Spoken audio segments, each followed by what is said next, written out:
Hello there, welcome to my show, COVID-19 Update by Heerak for December 23rd, 2020.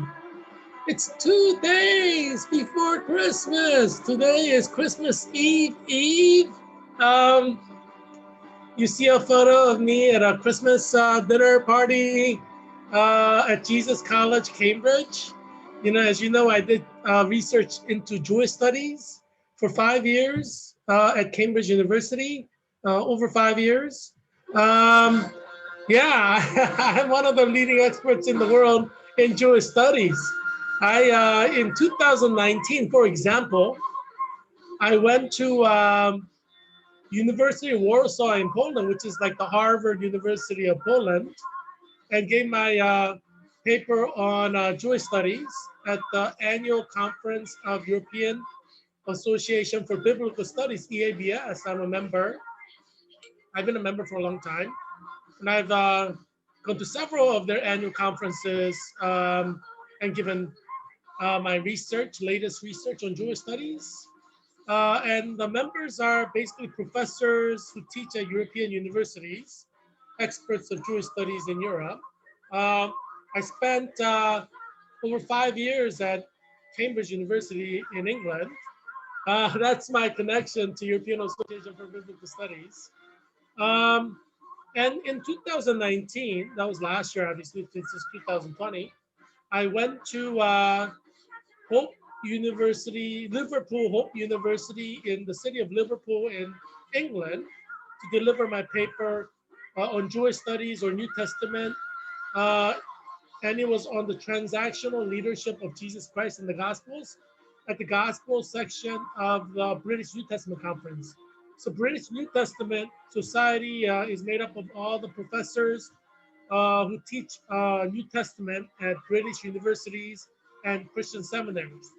That's England, Scotland, Wales, and Northern Ireland. And so I was invited to deliver my research on Jesus, transactional leadership of Jesus, to a bunch of top-notch New Testament professors. So I went and flew in to Heathrow Airport, and then took a train from London to Liverpool. It's like a 2-hour train, and then deliver my paper there. I was going to meet one of my bachelorettes from Poland for a day in London, but yeah, that fell through. You may have been following along with Bachelor in Poland, 2019. Yeah, just look at the previous episodes. You'll see, Bachelor in Poland. But anyway, I'm single. I'm not married. I've never been married, and I don't have any children. So I'm, praying to God, to meet a beautiful woman who loves Jesus, so we can have a nice family and, you know, create little children, uh, you know, uh, um, who love Jesus too. you know, so who knows? Maybe God will send me someone, hopefully sooner than later. But we'll see. These, you know, I don't think it takes that long. It's just two people just kind of clicking, and then, I mean, things can happen very fast. I mean, it depends. If the woman feels it, and feels like it's the right thing, and I feel that it's the right thing. I mean, you don't really have to wait that long. I mean, there's no rules that says you have to wait like years or months even. I shared with you a story of Eugene Zeiser, my friend from University of Pennsylvania, who was graduated from Wharton in 1990. And he's from Delaware. His father graduated from Naval Academy, became one of the executives in a company in Delaware, Mr. Zeiser. And Yeah, so Eugene, his father, when he was in the U.S. Navy, he went on a blind date, and he liked the woman so much he asked her to marry her on the first blind date. She said no, but allowed him to go on a second blind date, and he asked again, and she said yes, and they were married, and they're happily married. So yeah, I mean, people who've been dating for years and years before getting married, many of them get divorced. So it's not how long you date is no guarantee of your success in marriage. Um, some people say, it ruins it if you date too long before marriage, because it takes the magic out of like marriage. Um, so yeah, I mean, I think 1 year maximum is the best way to go. You should not date a guy more than a year before getting married. If he doesn't propose to you after 6 months, he's not in love with you. Most guys, if they are in love, they want to finalize it. I would say that's like 99.9% of the guys. If the guy hasn't proposed to you by like 6 months, then he's not in love with you. I think that's a safe conclusion. I mean, I think he may love you, but he has a lot of doubts. That's why he hasn't proposed to you. If he's sure he'll propose to you, I think guys who propose to you less than 6 months, they know before 6 months. I mean, they may propose after 6 months. But if they haven't proposed to you after 6 months, I think the smartest thing for you to do as a woman is dump him. Um, why waste your youth? I mean, you have like 18 to 24, maybe 26, which is your height of your beauty, and your body starts degenerating, starting like 26. So if the guy hasn't proposed to you in 6 months and you're over 18, don't waste time, because obviously he's not madly in love with you. This, it's not worth it. I mean, if you're married, obviously you should work on the marriage to make sure it works. But if you're not married, you shouldn't waste too much time working on your relationship. I think that's stupid.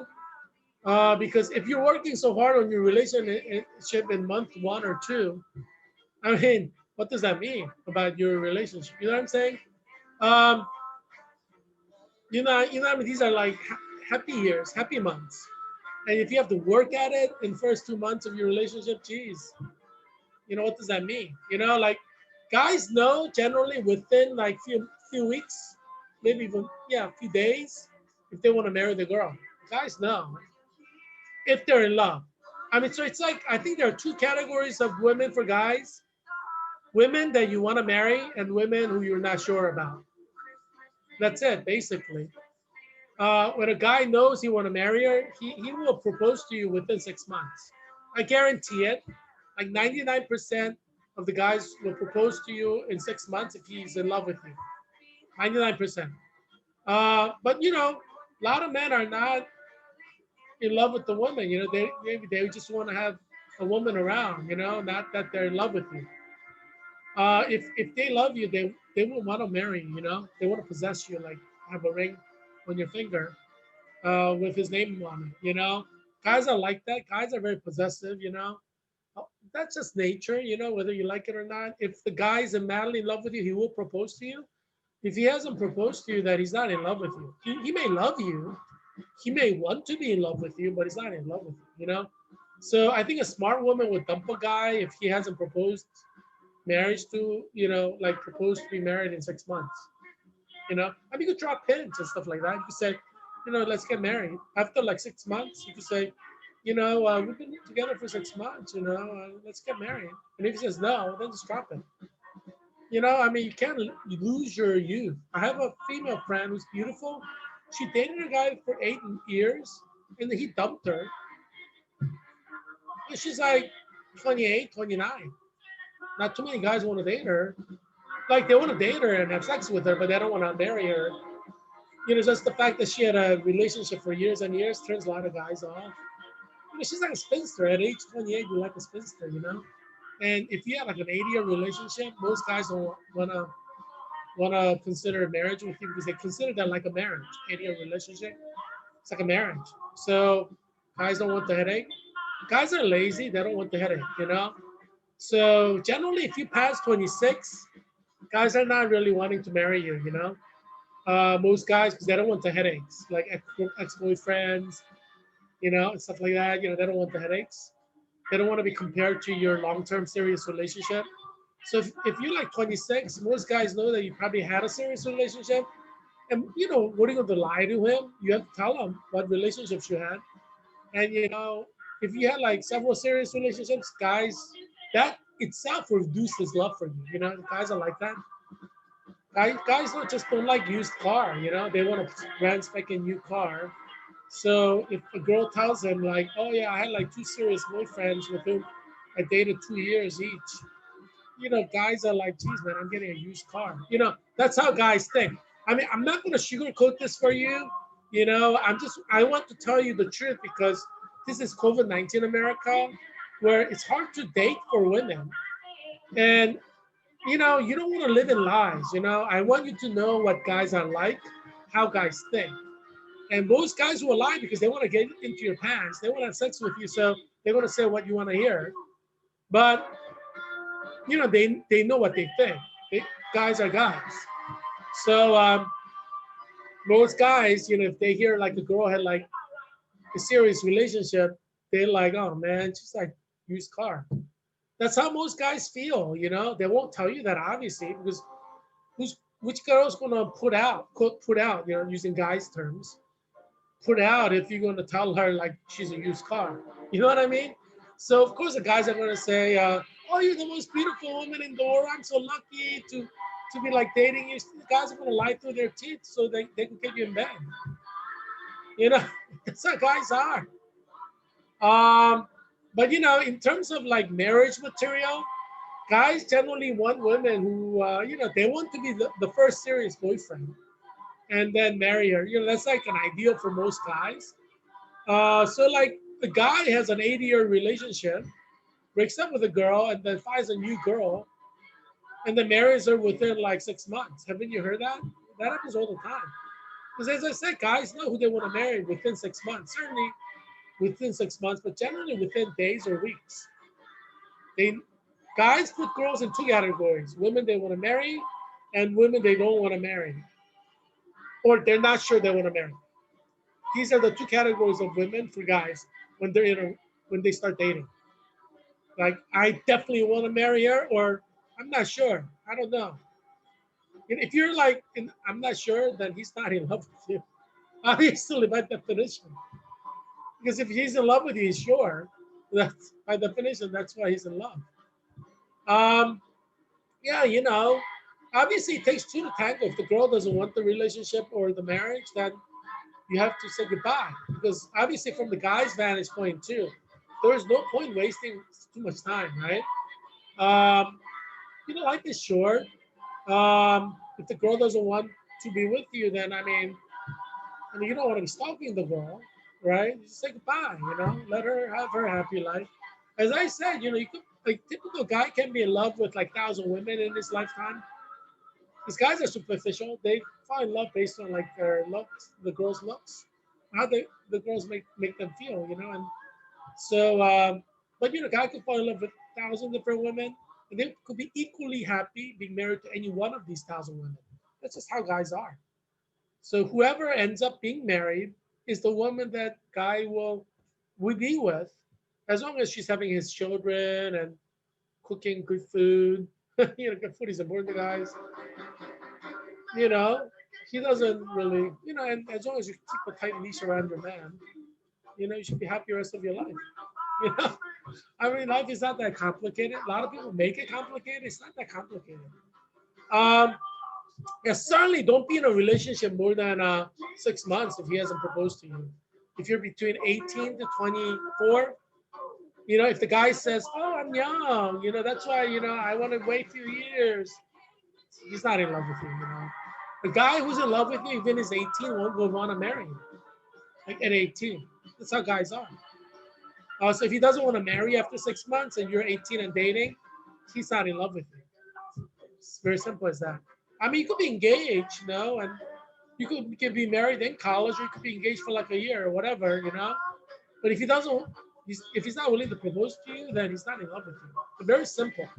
You should not waste your life with a man who doesn't want to marry after 6 months, because your relationship become liabilities for your future marriage. Like, I would say a beautiful woman who has one serious relationship, let's say over a year, relationship over a year is a serious relationship, the chance that she could get married to any guy goes down by at least 25 to 50% just with one relationship. Meaning, like out of 100 guys, 50 of them will not want to marry just because you had a relationship over 1 year. Yeah, because guys don't want the headache. Guys don't want to be compared to another guy throughout their life. If they marry you rest of their life. So, but you can't lie, right? He's gonna ask because he wants to know, right? It's like, how many guy boyfriends did you have?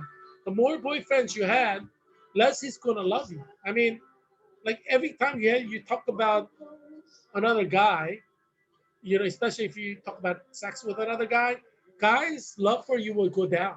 These guys don't like being compared. Guy doesn't want to be guys don't want to use car. So, that's how guys are. Even if they smile and tell you, oh my gosh, blah, blah, blah, blah, blah, blah. I mean, they may want to have sex with you. Of course, guys want to have sex with every woman, but guys are dogs. But they don't want to marry you. Usually that's the point. And I was watching a movie one time. I forgot which movie it was, and the guy was giving an advice to another guy, and he's like, you gotta distinguish between women who you wanna, who wanna make love to, and who you want to be laid with. You gotta make the distinction between making love and getting laid. Um, And I'm like, what? At that first time when I heard that in the movie, it was a movie, and one guy was talking in the movie to another guy. I was like, well, that's screwed up. But I thought about it, and to a certain extent, all guys are like that. All guys want to have sex with every beautiful woman or every woman they're attracted to. So they want to be laid with every woman.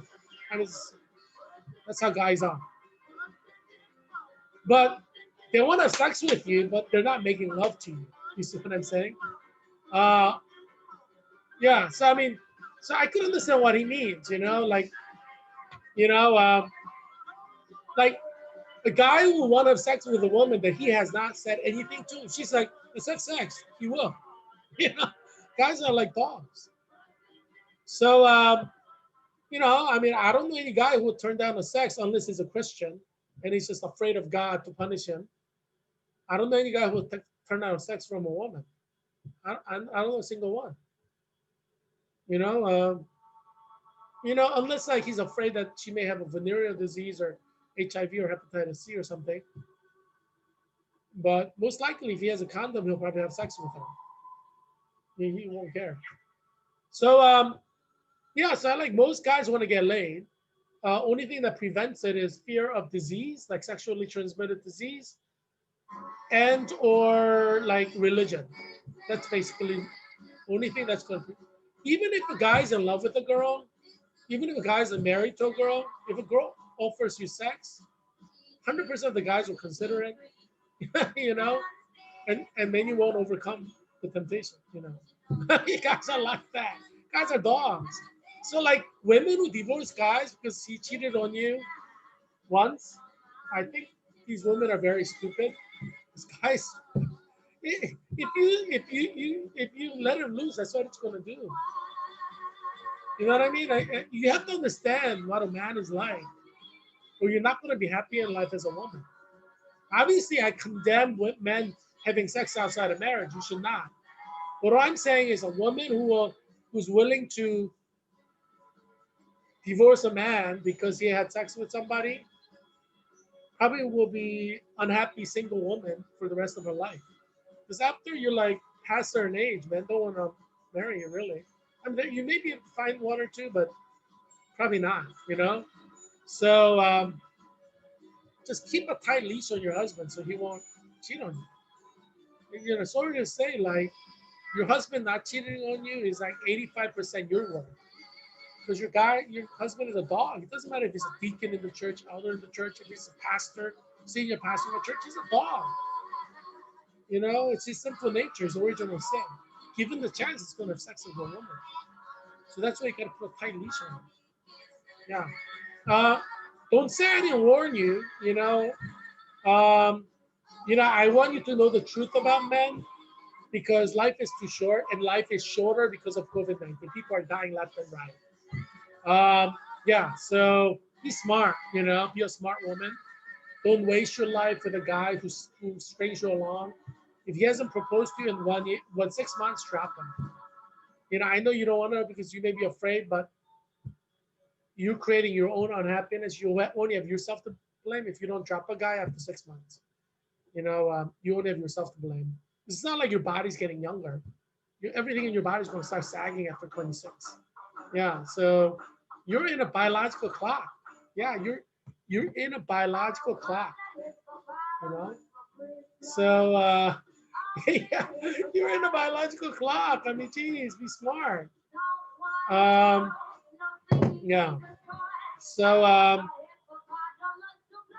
yeah, hope you'll be smart. I want you to be happy. I created this show to save you and your children or your parents from COVID-19 death, but also to help you find your happiness in the midst of all this COVID death, right?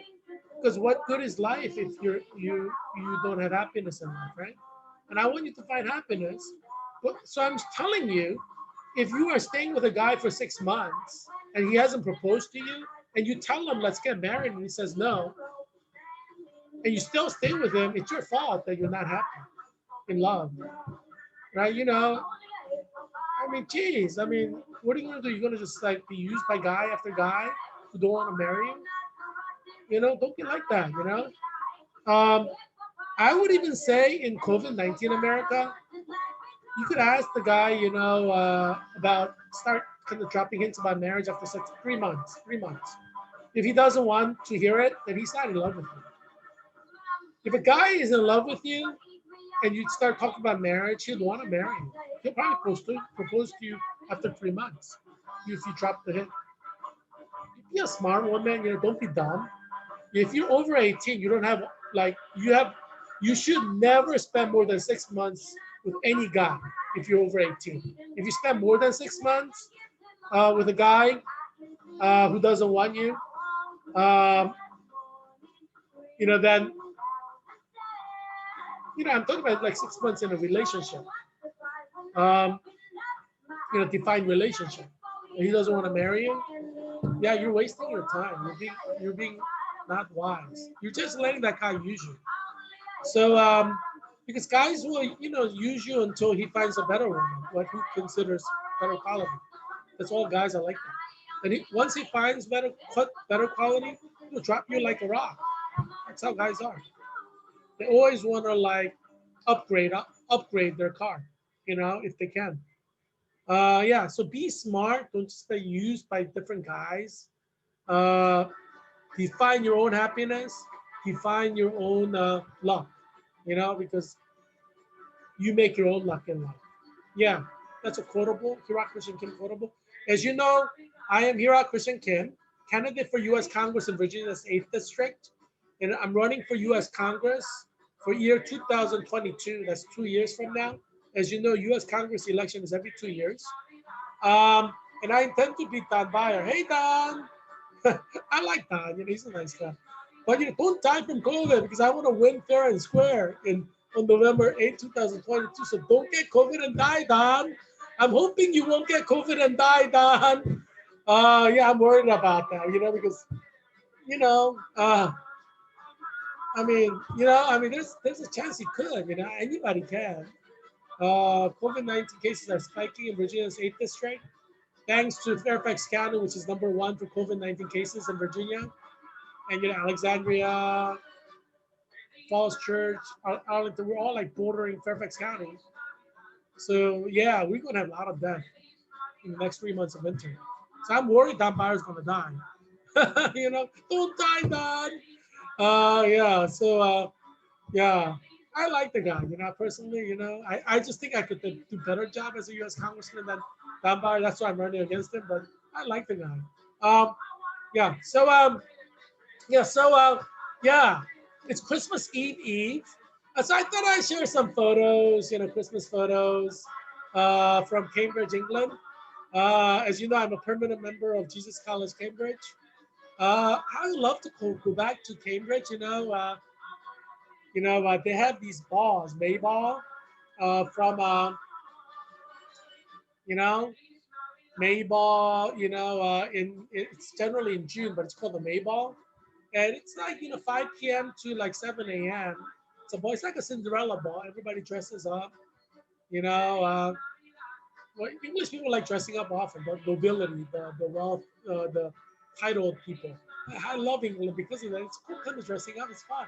It's like being James Bond. James Bond is like always in a tuxedo, right? um, yeah. But yeah. Anyway, so yeah. But yeah. So I want to go to Mayball sometime, and I was thinking like maybe I could ask some girl from Virginia Hospital Center. I work as a registered nurse in Virginia Hospital Center, and I may be admitting some of you from the emergency, room. If you get an emergency, like on Christmas Day, because I work on Christmas Day. So if you like, if you have an emergency, you come to Virginia Hospital, Center, I may be the one admitting you to the hospital. You know what I'm saying? Yeah. Uh, but uh, I work as a registered nurse in a Virginia Hospital Center. And I like helping people, saving lives. So I graduated from Georgetown University with Masters in Clinical Nurse Leader in August 24, 2020. There were 25 of us who graduated together. So hey, fellow CNL 2020 from Georgetown members. I'm the only one in my Virginia Hospital Center RN residency cohort from Georgetown University uh, Clinical Nurse Leader Program, my cohort. Um, and, Virginia Hospital Center was my first choice. I'm very happy there. Uh, and we have about 16 RN residency cohort members, Uh, so maybe, if COVID-19 miraculously disappears and there's May ball like next June, maybe I could ask one of my RN residency cohort members to go to Maple with me. Hi, fellow RN residency members. And I wear a tuxedo like that, and she'll wear like a beautiful Cinderella dress. It'll be so fun. I'll introduce her to all my friends at Jesus, all the nobility and royalty that I know in England. And the royalty from all over Europe will come as well. Um, yeah. So you see photo with me there with two lovely ladies and Martin Wood. He's a royalty from Scotland. Blue blood was doing PhD in physics at Cambridge. It was like my study at Cambridge. And next to that, I have green hat and yellow hat. That's Alexander from Georgia, country of Georgia. So he's Prince of Georgia. He's royalty there. We have a lot of royalty and nobility there in the photo. People from their countries know who they are. People run in that circle from all different countries around the world. Royalty and nobility. But China as well. There are people who are, but they're not royalty per se. But they're children of Communist Party officials in Beijing. Yeah, you know, um, yeah. So I can introduce you to people that come and yeah. So I don't know. I mean, probably COVID-19 is forever. So there probably will not be Jesus Baseball for 10, 20 years. But who knows? If for perchance, we have Jesus Baseball next June because COVID-19 is gone miraculously, then I'm thinking maybe I'll ask somebody from my RN residency program. There are three guys. It seems like everywhere I go, there's like three guys because, out of 25 at Georgetown University, there were three guys and then 22 women. And at Virginia Hospital Center, my cohort, RN residency cohort, um, there's like 16 and three of us are guys. So, I mean, the ratio is smaller. Uh, and so, there are three guys and like 13 women. And they're all really nice people. Um, and I think a couple of the cohort members are married, but I think rest are single. So, you know, but yeah, I mean, I think they'll enjoy the Maybach, you know. Yeah, it's fun. Cambridge is a beautiful city. And it's like, a place where they know your name. people in Cambridge know me. You know, I'm a legend in Cambridge. You know, like professors, they're there forever. You know, people live in their area, in their workplace forever. You know, so if I go back now, like everybody will recognize me. You know, but anyway, yeah. So hi everybody in Cambridge, England, at Cambridge University, professors, staff members. I know all of you remember and want me to come and visit. Yeah. In the last 24 hours, we had 2,954 COVID-19 deaths in the United States of America. So the United States of America is having a lot of COVID-19 deaths, 3,000 per day, basically 3 to 4,000. And so yesterday, last 24 hours is no exception. Um, so we are at 325,539 deaths. I mean, geez, look how fast the death rate is going up. And that probably will double. The COVID-19 death will double to like 6,000, probably very soon. I think even possibly before New Year. Who knows? Maybe on Christmas Day we'll have like 6,000 COVID-19 deaths. We don't know. But it could double any time. Yeah, it's bad. But generally Christmas Day there are a lot of accidents. People get into car accidents because they're drinking alcohol. Like celebrating Christmas. Sometimes Christmas Eve, they have like Christmas celebration, and there's a lot of Christmas parties right now. Even today, there's a lot of Christmas parties. With a lot of alcohol. So there's going to be a lot of people, getting drunk. Don't drink and drive, but there are going to be people who do that. We're going to have car accidents. There are going to be guys and women who fall and break their bones because they had one too many alcohol drinks, or people may slip and fall because it's wintry and it may be cold outside, and in certain cities and states you have snow. Um, and in other places, you're gonna have family members fighting each other over Christmas season, and then you get all so angry and huffy and puffy, you may kick the door, injure your foot. You know what I'm saying? You have all kinds of stuff where people need a hospital. So yeah, emergency room admissions will go up, and I may be admitting you to the hospital from emergency room, to the Virginia Hospital Center if your condition is serious enough. You know. So you may see me on Christmas Day. I'll say Merry Christmas. No, and I'll admit you to the hospital. Yeah, but yeah, hopefully you don't get injured. I'm hoping you won't get injured. But if you do and you come to Virginia Hospital Center, you may see me. Yeah, I'm a really good nurse, so you're lucky if you get me. But not everybody has that luck. What can I say? Um, Yeah, so United States have 18,409,666 cases today. So less than 10% of Americans have COVID. So we're never gonna reach like herd immunity, never ever. Because especially because COVID is mutating, which means even if you had COVID this year or 2 months ago, the different strain can infect you. So you can never reach herd immunity when the virus is mutating so fast.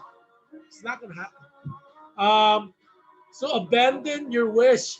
Anyone who's hoping for herd immunity, it will not happen. They say, even smallpox. Was it smallpox? If they introduce the smallpox virus into the population, it could spread. So obviously, there's no herd immunity. you know. So yeah, um, yeah. Well, COVID, top 10 COVID-19 cases in Africa, you see there. South Africa is number one because they now have a new strain of aggressive COVID. So a lot of people are getting COVID, unfortunately, in South Africa. Uh, it's a mutation that happened within the country. So virus can mutate in every location, right? Like we could have 50 different mutations in December in 50 different states. That's, and then they could like spread all over America. Yeah. So mutations happen, especially when a lot of people get infected, right? Virus can mutate more easily. Um, so South Africa is number one in Africa for COVID-19 cases, 954,258 cases, 25,657 have died, 3% death rate. So they were less than 1% death rate. Now they're at 3%. So death rate is going up, cases are going up. And with the new aggressive strain of COVID, that the mutated mutant, COVID mutant, South Africa is expecting far more. We may reach a level where 1,000 die per day in South Africa or more. Yeah, it's South Africa is something to worry about. Morocco is number two, 423,214 cases, and death are at 7,086, 2% death rate, like America. Egypt is number three, has 127,970 cases, 7,209 deaths, 6% death rate. Um, Tunisia is number four, 1,225,000 cases, and the death rate is at 3%, 4,275 died so far. Ethiopia has 120,989 cases, 2% death rate, 1,870. The fact that Ethiopia is top five in COVID-19 death is not a good thing, especially because we have a lot of Ethiopians in Arlington, Alexandria Falls Church, and Fairfax County. So there's a danger that, you know, COVID-19 cases may spread among Ethiopians in America, because they're the same genetic makeup, you know, they probably eat same food, they have similar cultural practices. So that's one thing Ethiopians in Arlington, Alexandria Falls Church, and Fairfax County have to worry about. 2% death rate. So if 100 people in Ethiopia, 100 Ethiopians get COVID in Arlington, you should expect at least 2 to die. Yeah, it's bad, but you know, that's a functional way you could kind of estimate what the chances for death are, right? Because there's always genetic component to viral infection, right? Some people with certain genetic composition are more prone to get COVID and more prone to die. You know, obviously, because what you are makes it easier for virus to get you or not get you. You know, yeah. So yeah, it's a serious problem right now. Um, how many COVID mutant COVIDs are there? That's the question. United Kingdom is consciously investigating aggressive, strong form of mutants, and they've discovered two. They discovered one like a week ago, and the second one is the one from South Africa. They discovered two cases of it, so they're doing genetic sequencing now. So there are two mutants that England discovered, but it's highly likely they'll discover many more mutants as they sequence the gene. Because as I said, you know, mutation could happen in any country, any state where there's a lot of cases. And yeah, so yeah, let's see. Maybe next week, England will say, oh, we discovered a third mutant, which is far worse than first two mutants that we discovered the last weeks. So they're discovering like one mutant a week right now. Let's read about this. First article, a second more contagious new strain. So we talked about the first strain, mutant, right? So you can watch previous episodes regarding that. But this episode, we're talking about the second mutant that England discovered. A second more contagious new strain of COVID-19 has been detected in the UK, and it came from South Africa. So let's read about that. This is Market Watch from today, Jack Denton. So significant quote is this: another even more contagious strain of coronavirus has been detected in two cases, so two people in the UK. The British Health Secretary said in a new briefing on Wednesday. Today is Wednesday. This is the second mutant version of coronavirus announced by the British government in a week. So in 1 week, British government announced 2 mutants. One that originated in England and another one that originated in South Africa. Yeah, that's now present in England, aggressively infecting people. This is the second mutant version of the coronavirus announced by the British government in a week, following Prime Minister Boris Johnson's announcement on Saturday that a new 70% more contagious variant was behind the recent spike in COVID-19 cases. So they announced the first mutant, which originated in England, that's spreading like wildfire in England on Saturday. The second mutant they announced today, which is Wednesday, so several days later. The 2 cases involving the second new variant are both contacts of people who have traveled from South Africa. Health experts said that the South African strain is very different from the UK variant. They're not the same. Both are mutants, but they're very different. It's like saying, like being a Korean and being a German. We're very different looking. Kind of like that, very different. So very different to the UK variant detected last week. And they both appear to be more contagious than the typical strain of coronavirus. Typical strain because there are thousands of different strains, but typical strain among the 1,000 different strains. So they're grouping them together now. It appears to have mutated further, Matt Hancock said. So we're looking at a situation where COVID-19 are mutating more and more. Like they're aggressively mutating. So you're actually looking at the evolutionary process of COVID-19. We don't know what's going to happen. COVID-19 can mutate to the extent that it wipes out 1 billion people, 2 billion people. That's possible. That's what I'm predicting. Heerak Christian Kim, candidate for U.S. Congress of Virginia's 8th District. I'm predicting that over 2 billion people in the world will die from COVID in the next 10 to 20 years. That we're never going to get rid of COVID for the next several decades. So if you're like born today, you'll be 20 years old, and we still will have COVID-19. And every day of the year, 365 days a year, COVID will kill hundreds of thousands per day in the United States of America alone.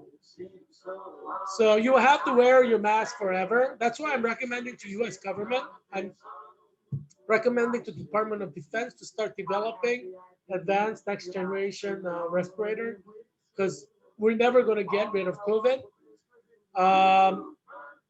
And because the virus is mutating, even if vaccine actually works, it will not work. It will not work on the variant mutated versions. So it's obsolete. It's already obsolete. All the vaccines, even if it worked, which is highly question mark in real setting, it's already obsolete. It's like we have next generation of COVID-19 mutants that can evade the vaccine. So yeah, all the vaccine you got last week is already obsolete. Because the 2 strains of aggressive COVID, one from England, one from South Africa, you can bet that they're already in America spreading. Yeah, we should be genetic sequencing every COVID. That's what we should be doing. But anyway, we have the science to genetic sequence every COVID, but we're not doing it. I mean, I blame the Department of Defense for this, National Security Agency, because what is the greatest threat to our national security if not COVID-19 right now? So National Security Agency, Homeland Security, Department of Defense, they should prioritize COVID and start mandating genetic sequencing of every COVID. That's what they should be doing. I mean, where is our money going? Right? How are we going to solve problem COVID if you're not even genetically sequencing every COVID, dead person? Like every dead person from COVID, their COVID sample should be sent and genetically sequenced. We're talking about a matter of national security here. You should expect this COVID to be here for years and years. I'm predicting that 30 million Americans will die by June. And if you're not doing any research, you're not doing any genetic sequencing, um, what do you think is going to happen? You know, professor who taught us genetics at Georgetown University, master's program and clinical nurse leader, Professor Emma. Um, she works at National Institute of Health. She's an expert, full-time researcher at National Institute of Health in Bethesda, Maryland. Professor Emma. You know, she's great. You know, she's a wonderful person. She's very encouraging and supportive of me, and she wrote several recommendations for me as well. And so she, I learned a lot in her class about genetics, and so there are experts like her who genetically sequence, who study the genes. We need to use our money to sequence every single COVID in every single person who dies from COVID. We need to, or even everyone who's positive for COVID. We should be genetically sequencing them. We need to use our money as a nation on this as our absolute priority. We need to understand what's going on. So we need to do that at every level, genetic sequencing. See, this is why I should be the president of the United States of America or a director of CIA or FBI or Homeland Security or National Security Agency. Because obviously they're not doing their job, you know? How are we gonna make our nation secure? We have to genetic sequence every single COVID, right? Without doing that, we're not gonna be secure. So I feel like I need to shed a light so that you understand that we need genetic sequencing. How are we gonna know what strains are there, which one is more lethal, when is the mutation occurring, how is it occurring if we're not genetic sequencing them? And we should be genetic sequencing DNA of all the patients who die from COVID to see if there are any genetic mutations in the patients themselves from the COVID infections. Because, it's one thing to genetic sequence the virus that kills the patient.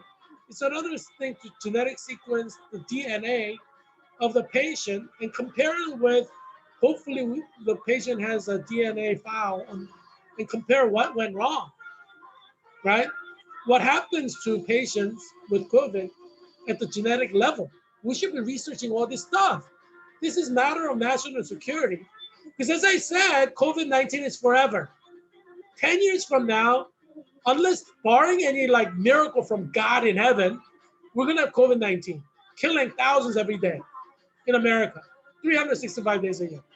If we do not keep a database of genetic sequencing, genetic mutations, not only of the COVID, but the individuals who get COVID, we need to understand what's happening at the genetic level for COVID patients. Because yes, they're dying of respiratory failure, heart failure, but what's going on in their DNA? Is anything happening?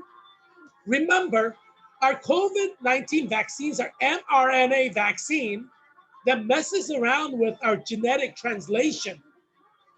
So there are changes going on at our DNA sequencing levels with our mRNA vaccines. So I would say everybody who's given a mRNA COVID vaccine, their DNA should be harvested and sequenced, and that their DNA should be studied after the vaccination to see if there's any genetic modification on their core DNA sample 1 month from the vaccination, 2 months from the vaccination, 6 months from the vaccination. Is there any genetic mutations occurring on those who receive COVID-19 vaccine? We need to do this because COVID-19 is an experimental vaccine. In itself can turn out to be poison.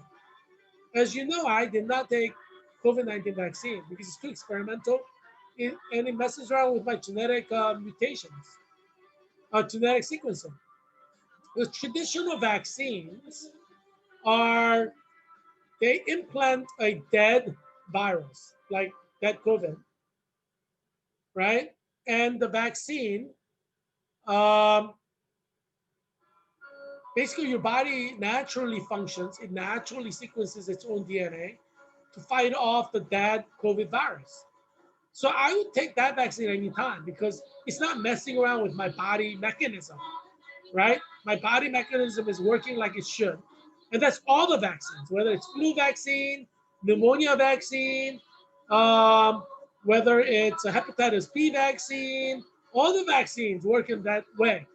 They do not hijack your body's genetic sequencing or translation mechanism.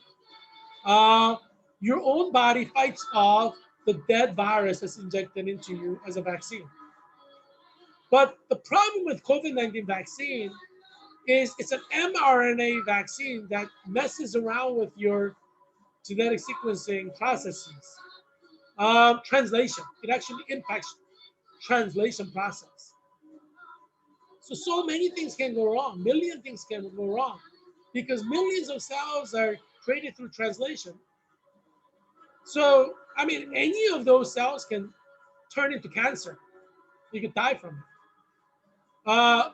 They just don't know. They don't know whether mRNA vaccines will cause cancer or not. Nobody has any idea. And hey, you may not die from COVID, but do you want to die from cancer? You see what I'm saying? I mean, unless they have definitive data that mRNA vaccines will not directly cause cancer, I'm not taking mRNA vaccine. Especially because COVID-19 is forever. This is going to be around for decades. And they say the vaccine is not going to work permanently, right? So, I mean, who knows what's going on there? I mean, are you going to take COVID vaccine like every 3 months? Like a dose every 3 months? I mean, and what does that mean for your cells of your body? I'm assuming that it's possible for COVID-19 to be forever. And that is true. COVID-19 can be forever. Um, there's no reason to doubt that. And that's why I'm shedding the flashlight onto the situation, because that is a possibility scientifically. Let's not reject the science, right? Let's not just hold on to the superstition that vaccine will work and it will not cause any problems. Let us investigate through science what good things will happen and what bad things could happen. What are the possibilities scientifically? That's what I'm saying. And I think that's what Professor Emma, who taught master students in clinical nurse leader program at Georgetown, her research is invaluable. She's a staff researcher at NIH. That's what she does. That's her full-time job, researching genetics. So she can play an important role, but I don't think National Security Agency, Federal Bureau of Investigation, Homeland Security are doing enough to utilize the knowledge we have to secure our nation. Because this war is at genetic levels. We need to sequence the DNAs of everyone, the baseline. Everyone who's going to get COVID vaccines injected into their body to mess around with their DNA translation process, their genes must be sequenced so that 1 month later we can study whether their DNA have mutated or not. I mean, seriously, don't you want to know if your DNA mutates 1 month after the vaccine? You should get your DNA sequenced. If your employer is not going to do it, you should do it, even if you have to pay for it, because we're talking about your DNA here. Your DNA translation process is being hijacked by mRNA vaccine, and the politicians are saying it's safe, and it works. I mean, you believe the politicians? I mean, do cows fly? You know what I'm saying? I mean, do you really blindly believe the politicians when they say COVID-19 is safe and effective? Are you serious? I mean, geez, even scientists don't know what it's going to do in the future. You know what I'm saying? I mean, come on, don't be naive. Don't throw out your college degree down the window, your high school diploma. Think for yourself. Yeah, I'm just looking out for you and your interest. You know, I feel like, you know, somebody has to look out for your interest. We're talking about an emergency situation, you know.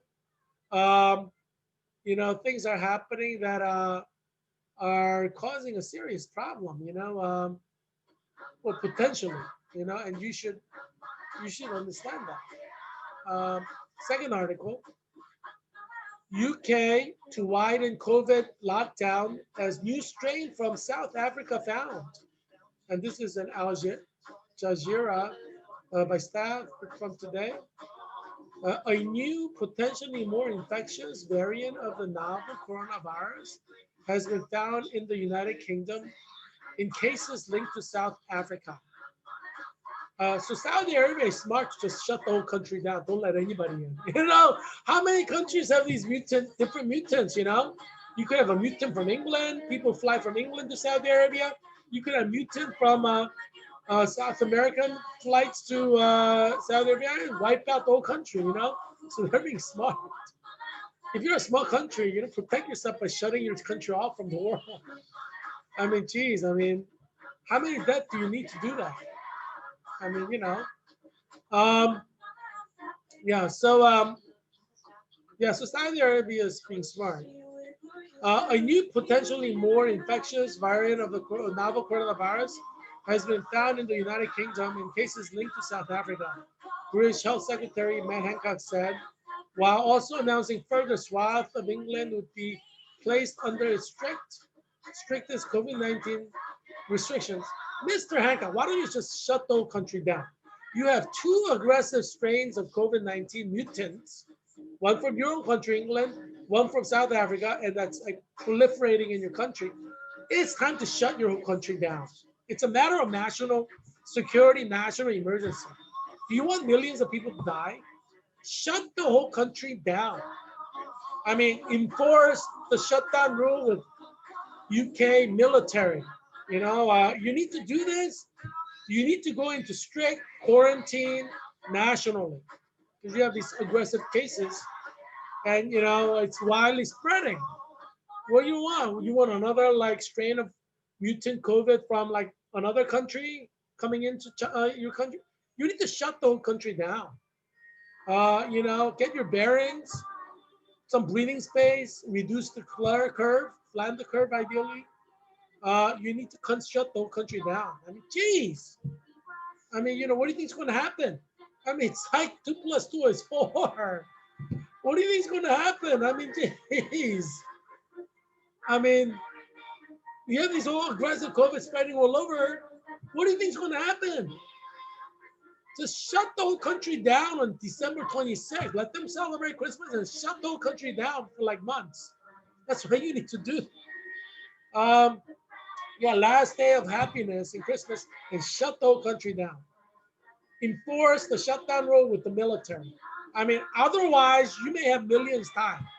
You may have like 10% of the population dead from COVID by June. Literally, you know, not figuratively. You need to shut the country down, Mr. Hancock.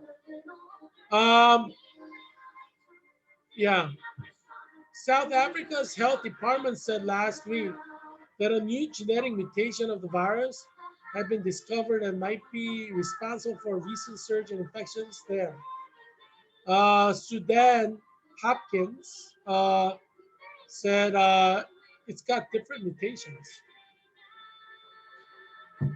There are like trillion ways COVID-19 can mutate.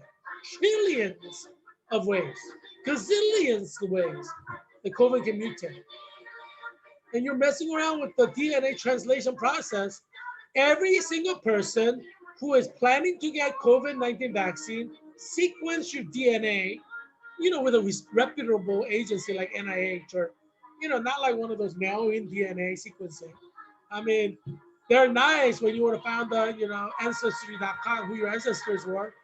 But you need to go to like a hospital and request genetic mutation, genetic sequencing, even if you have to pay for it. Like even if you pay $1,000, because you're talking about your body here.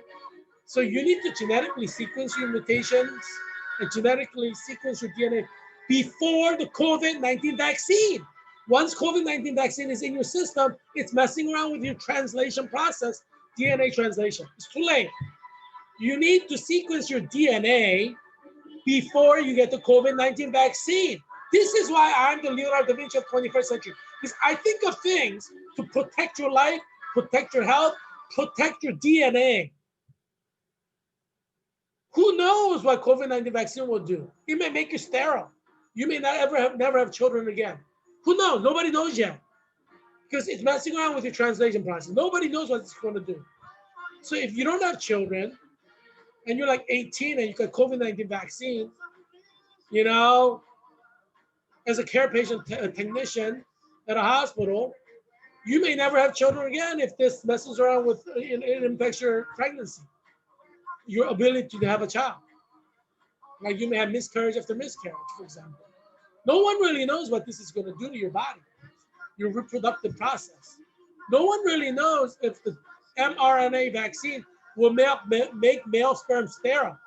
So if you don't have any children, you're like a 22-year-old, 24-year-old male doctor who's never been married. Maybe you become sterile because of this vaccine. Who knows? No one knows what this is going to do in the long term. No one knows. So this is what I would propose to every one of you who are going to get COVID-19 vaccine. And I hope you listen very carefully because it's your body. It's your body. You need to protect your body, right? It's your body. It's no one else's body. It's your body. Hands off your body, right? But if you're going to let them have hands on your body and put, virus into you, mRNA virus, that's going to just going to mess around with your DNA, then you need to do several things. Number one, if you're a male, deposit your sperm in a sperm bank, just in case your sperms will become sterile after your mRNA vaccine. Just in case. If it doesn't, great. But if it does, you have your sperm from before COVID-19 vaccine. Am I being unreasonable here? There are things that make you sterile. We don't know what this mRNA vaccine is going to do. So if you have like children and you're like over 40, you may not worry about this if you don't want any more children. But if you're like 26-year-old doctor, just freshly out with MD, as a resident in a hospital, and you're not married yet, I would say you should worry. So all I'm saying is, if you are going to let them experiment with your body with an mRNA vaccine, at least do the smart thing. Go to a sperm bank, like a reputable one, and deposit your sperm for future use in case your future sperm becomes sterile due to mRNA vaccine, because you don't know what it's going to do. That's one thing you should do. Second thing, obviously, is you need to sequence your genes so that you can compare it with future. You need to have your genetic profile in your medical chart. You need to sequence your DNA, give a copy to your primary care physician, deposit a copy in a safe, have a copy with your lawyer, and if you 3 years down the line go to a hospital for some kind of genetic problem, you have this baseline to compare with. You need that because they may not be able to cure you of certain problems if they don't know what your baseline was, what part of your genes are mutated, right? And how. So you need to get your DNA sequenced. If you're a woman, you need to get your DNA sequenced too, and you need to harvest your eggs in case for some reason there may be fundamental altering of your eggs in your body as a part of the translation process that goes haywire, for example. Don't just inject yourself with the experimental vaccine on the words of a bunch of politicians like Joe Biden. He had his children. He doesn't care if his sperms become sterile. He's lived a full life, you know. Um, you know, I mean, he'll probably die of a heart attack, you know, before he dies of genetic mutation, you know. Um, you know, but you know, if you're young, you have a whole life to live, right? If you're like 26-year-old doctor or 22-year-old nurse, of course you should harvest your eggs in case you become infertile in the future from your COVID-19 vaccine. I mean, you need to take steps with your own body, right? Have your eggs frozen and deposited for future use just in case. You don't know what this experimental vaccine is going to do to your body. I mean, don't tell me I didn't warn you if 1 year from now you become sterile. Don't tell me I didn't warn you, okay? You're a 22-year-old nurse just about to get COVID-19 vaccine and you didn't harvest your eggs and freeze it for future use and you become sterile. Do not say someone did not warn you because I warned you. Heerak Christian Kim, candidate for U.S. Congress of Virginia's 8th District, who's a healthcare expert. I'm a nationally certified CNL expert.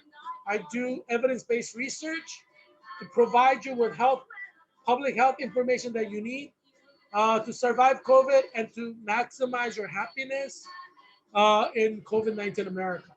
So this is a healthcare service to you. Public health announcement, public health. Uh, I mean, I'm volunteering all this time to help you survive COVID and be happy, right? And I'm the Leonardo da Vinci of 21st century. Did Dr. Fauci tell you these things? Did Center for Disease Control tell you these things? Did Food and Drug Administration tell you these things? The World Health Organization tell you these things? The National Healthcare Service, NHS in England tell you these things? No, because they're not the Leonardo da Vinci of 21st century. Their thinking is limited. That's what separates Leonardo da Vinci like me from mere mortals like Dr. Fauci. Obviously, Dr. Fauci is watching this show every day. I mean, all the healthcare experts are watching this show every day because they need ideas. They don't know what COVID-19 is. They need ideas, and obviously they're going to watch this show because they need to get ideas. And who are they going to get ideas from but from the Leonardo da Vinci of 21st century? You see what I'm saying? I'm like God's gift to the world in terms of giving you ideas that you need to survive COVID, to protect your happiness. You're very lucky I exist in the world, obviously. Yeah, but yeah, definitely don't be lazy. Don't just go in for your vaccine, your experimental mRNA vaccine that's going to mess around with your DNA translation process. You know, do things to protect your body. You need baseline information on your genetic material. And if you haven't sequenced your genes yet, do it professionally at Virgin. You know, I I haven't verified yet, but I bet you could get DNA sequenced at Virginia Hospital Center. You know, call them up and say, "Can I get my DNA sequenced?" And pay whatever you need to pay to have that done, and have it on record at Virginia Hospital Center. Keep a copy for yourself. Put a copy with your lawyer. Bring a copy to your provider. You know, yeah, you need to sequence your genes because COVID-19 vaccine messes around with your translation process. Um, Genetic mutations happen even in your own cells. Um, yeah. Now, so South Africa's health department said last week that a new genetic mutation of the virus had been discovered and might be responsible for a recent surge in infections there. Right? Yeah. It's an important point. Remember? Third article. UK detects another highly concerning coronavirus variant in cases linked to South Africa travel. When you travel outside of your country, you're risking a lot. I wouldn't travel outside of the country in COVID-19 world unless it's like extremely important. Um, yeah, I mean, I wouldn't travel for vacation, for example, because you don't know what's going to happen. You need to be in your own country. That's the safest place to be. Um, as a result, while researchers continue to study the potential implications of the variant. What did I tell you? What did I tell you? What did I tell you? Right? I mean, they're studying the implications of the virus. They don't know what it's going to do. They don't know what the variant's going to do. I mean, they know it infects more people. That's the limitation of their knowledge so far, that it infects faster. But they do not know beyond that. They have to study it. It's going to take years to study it. Doesn't like they won't know after like 3 days of studying it. You have to study it for years. Science cannot keep up with all the mutations because we haven't even studied the original virus enough to know what it does and its fullest potential and functionality. We don't know. Scientists don't know. And now all these COVID are mutating at the speed of light. How are the scientists going to keep up? They can't keep up. Literally. Scientists are shaking in their boots because they cannot keep up with COVID-19 mutations. Yeah, I mean, don't be surprised if 2 billion people die from COVID-19 in the next 10, 20 years. As I said, you should expect hundreds of COVID-19 deaths to thousands of COVID-19 deaths every day for foreseeable future, next 10 years. You think the vaccines will work against all these mutations? Yeah, just go believing in your superstition. You know, I deal in science. You can believe in the superstition. I want to deal with science here, right?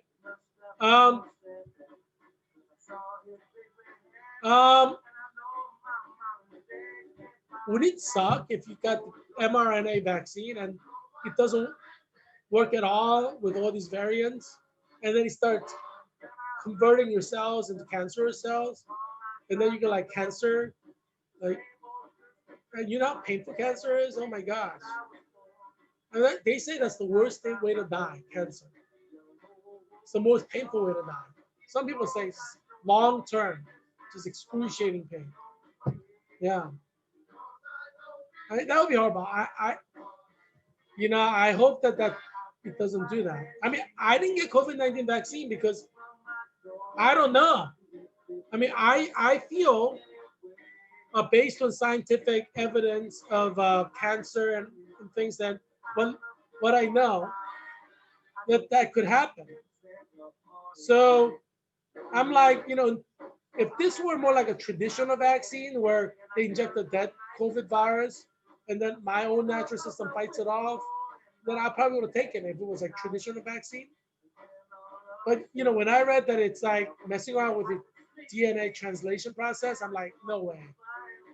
And I mean, we don't know enough about the DNA translation process. All I remember is all the things that could go wrong in the DNA translation process.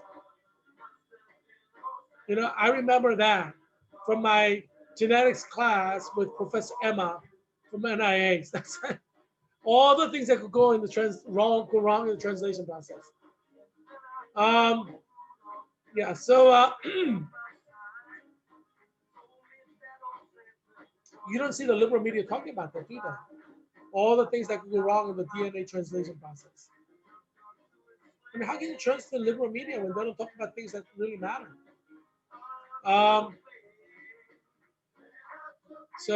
Quote, anyone in the UK who has been in South Africa in the past fortnight, and anyone who is a close contact of someone who has been in South Africa in the past fortnight must quarantine immediately. Matt Hancock, the Health Secretary of England, said, adding that they must restrict all contact with any person whatsoever. This is what we need to be doing in every state in America. Governor Ralph Northam, where are you? Should you be issuing this health order in the state of Virginia? Anyone who has been to South Africa must quarantine now. Anyone who has come into contact with anybody from South Africa must quarantine now. Same with England. Anybody who's been to England must self-quarantine now. Anybody who has been in contact with anybody who has been to England must self-quarantine now. Where is Virginia's health department? Where is Virginia's health department? You see what I'm saying? There are public health issues that must be dealt with immediately. Where is Fairfax County Department of Health?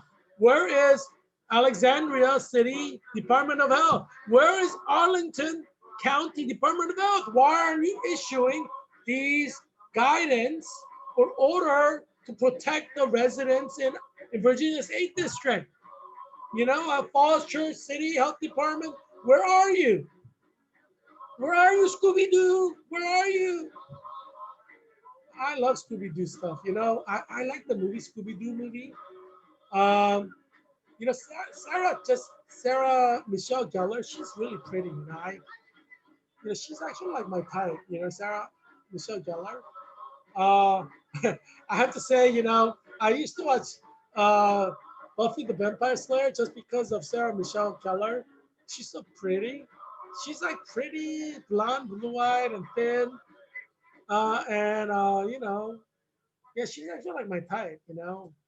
So, but, but so she was in the Scooby Doo movies, you know, and I watched those obviously because Sarah Michelle Gellar's in there. She's pretty. She's still pretty. I saw her. Um, I guess she's married to the luckiest man on earth. What's his name? I don't know. I don't remember his name, but he's like an actor. Um, yeah, the luckiest guy in the world. So I saw Sarah Michelle Gellar recently, you know, on I guess on TV or internet, and she's still pretty. You know, I'm like, man, you know, she has good genes. You know, I wonder if she's like German. You know, um, Germans have good genes. You know, yeah. But anyway, how do we get into that topic? Santa Claus is saying hello.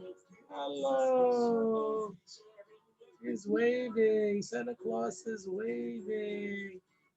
Or is he waving goodbye? Is he going away from you? So I want to social distance. I want to social distance. I'm just going to be dropping off your present, Christmas present, down the chimney. I'm not going to be coming down on the chimney with COVID-19 around. You know, I'm just going to fly around in the sky without a mask because I'm alone with reindeers and animals cannot infect me yet. You know, and I'm just go on top of your roof and drop down your gift. You pick it up from the bottom of the fireplace, so don't light your fireplace. You know, uh, yeah, yeah, but you know, sometimes when you feel like you're like a sitting duck or a sitting penguin, you know, yeah. As long as COVID-19 does not visit you in the form of a red reindeer of death, you know, you're safe. You know, COVID-19 reindeer of death.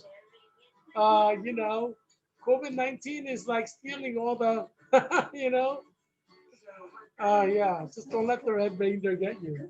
Um, but you know, I hope that you have a Merry Christmas. You know, celebrate with your family because you may die.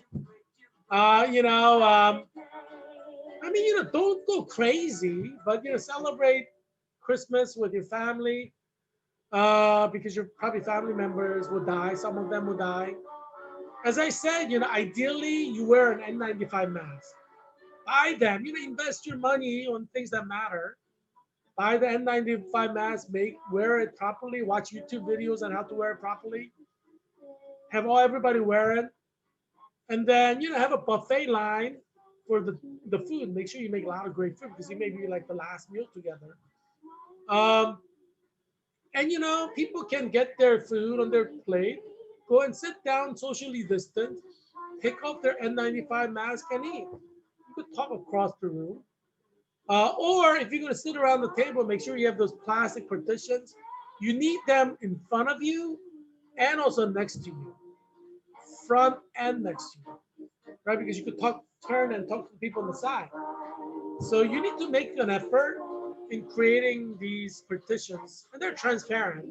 I mean, you may fog up a little bit because of the food, so you may need to like give everybody a little, you know, Kleenex to like wipe the fogging up plastic partitions.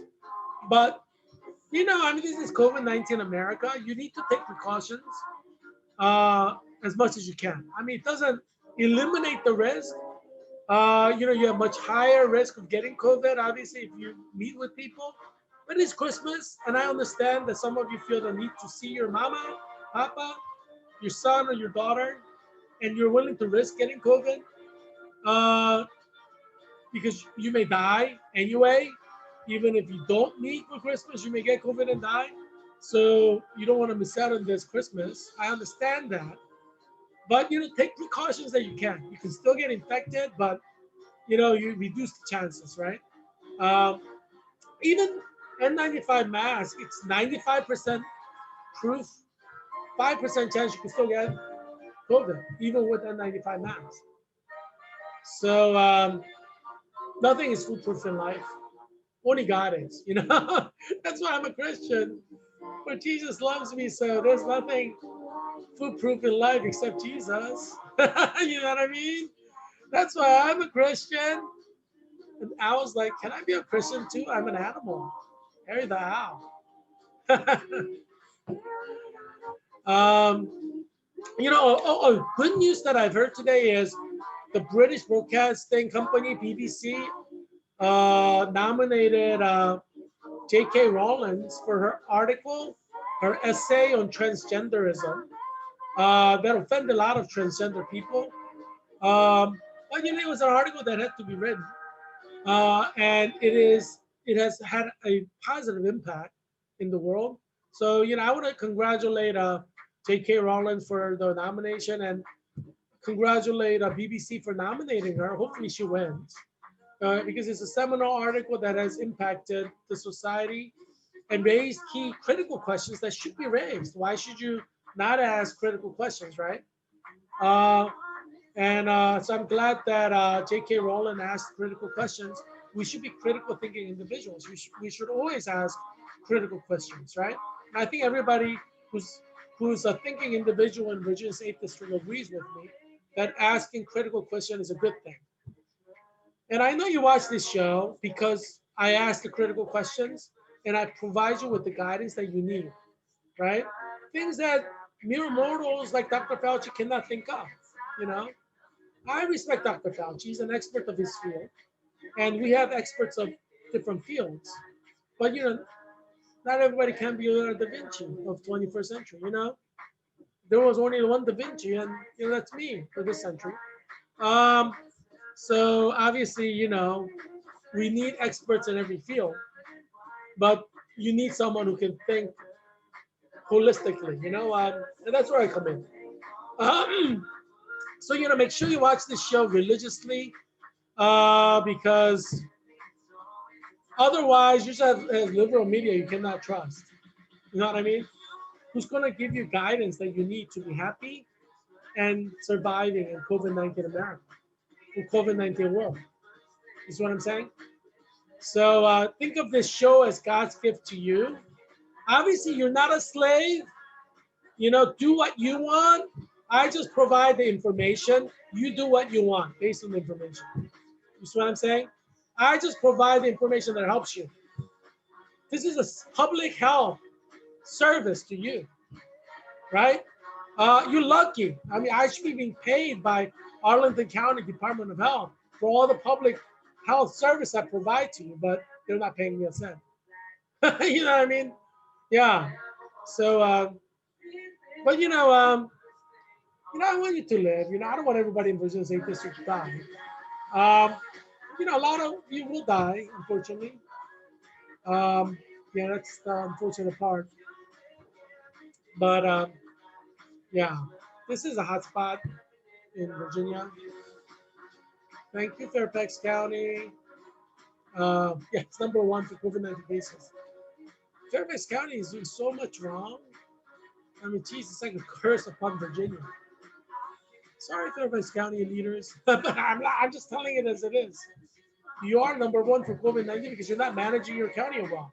I mean, the proof is in the pudding, as Eminem says. The proof is in the pudding. Yeah, yeah. But anyway, hi Eminem.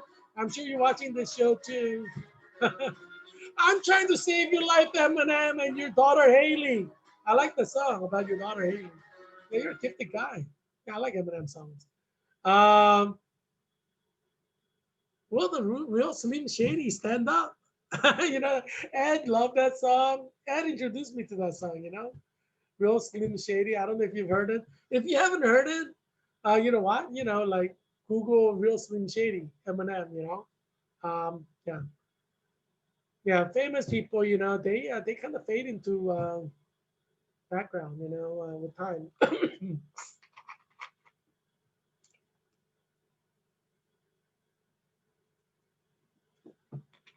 Probably happened with Eminem too, unfortunately, but it happens to everybody. People don't even know who Michael Jordan is now. You know, it's Generation Z kids. So don't feel too bad, Eminem. I still like your songs. Actually, you're still creating stuff, aren't you? I wish you create something like Christmas songs. You know, I mean Christmas hip hop. You know, we need some of that. You know, Eminem, some good Christmas hip hop. You know, stuff from you. You know, did you ever make a Christmas hip hop stuff? You know, we need some. You know, cheer people up some with some new Christmas hip hop stuff. You know, you still have 3 days to come up with something, Eminem. Yeah. Anyway, so shout out to Eminem. He's a creative guy. He seems like a very smart guy. Um, Hopefully you're a Christian. You know, if you haven't accepted Jesus as your personal savior yet, Eminem, do so because you don't want to spend eternity in hell. You know, and make sure you share the gospel with your daughter if you're a Christian, so Haley doesn't go to hell forever either. You know, hey, you know, I'm gonna plug Jesus because you know to live is Christ, to die is gain, right? As Saint Paul says. I gotta always plug Jesus. Jesus, I love you. You know, uh, and we're celebrating your birthday, Jesus. Merry Christmas, happy birthday, baby Jesus. Wait, have you seen the Baby Jesus episode in Talladega Nights? The prayer to Baby Jesus. You have to see that. It's just like great stuff. It's just great stuff. Anyway, yeah. So this is a daily show, so I look forward to seeing you tomorrow. And yeah, don't die before Christmas. All right, stay safe. If you're gonna die, die after Christmas, after you have the Christmas dinner and celebration with your loved ones. You know, don't die at all. Obviously, hopefully. But if you're gonna die from COVID, die after the Christmas dinner. Yeah, but don't die if you can help it. So tune in tomorrow. I'm gonna give you more tips to survive COVID and to maximize your happiness and life during the COVID period, which is like forever, like next several decades. Um, yeah, yeah, you know, I mean, come on, I mean, you know, don't be superstitious. This is a virus, you know. Virus can live forever, like hepatitis C virus, which also has no vaccination that works. And HIV virus, you know, they're all forever.